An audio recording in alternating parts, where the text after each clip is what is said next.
今天我们来看一例晚期肺癌的病例。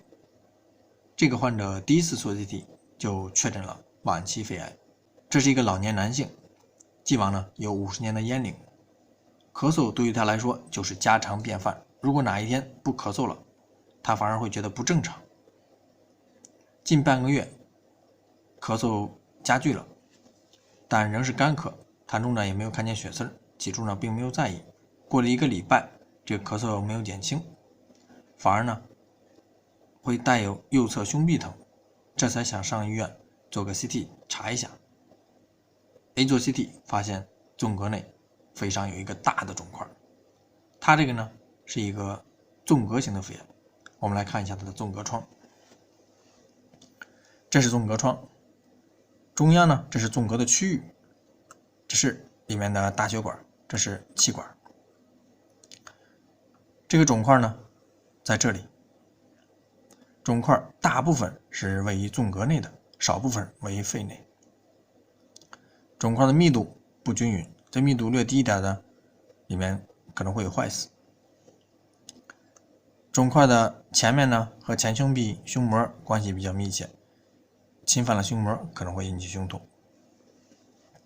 这是一个纵隔型肺癌的 CT 表现。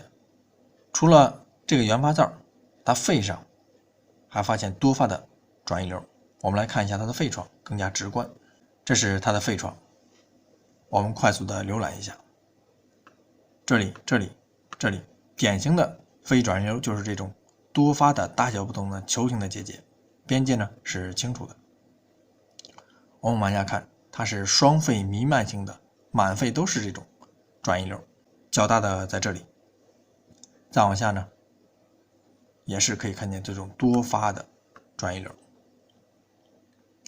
这里呢，这个转移瘤里面还出现了空洞，出现了坏死。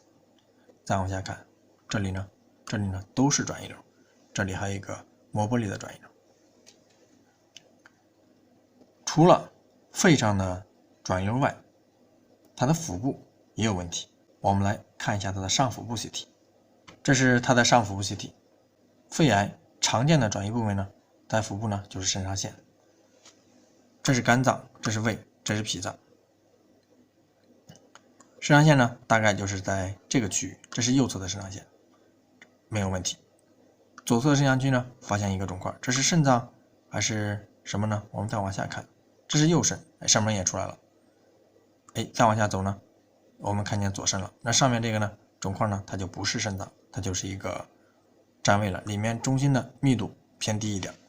结合这个原发灶肺癌的病史呢，考虑这也是一个大的转移瘤。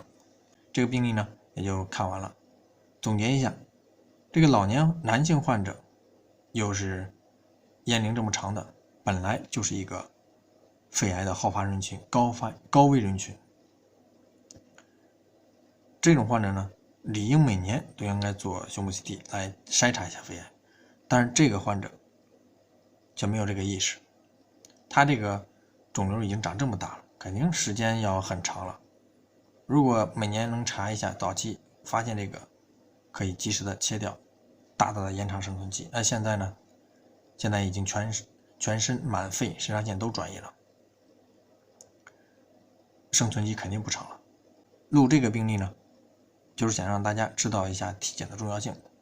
如果你要是每年有这个体检的习惯，你这个病情肯定不至于发展到这个地步才被发现。在早期我们就能干预它，大大的提高我们的生活质量和延长我们的生存期。好了，今天的病例呢就分享到这里，谢谢大家。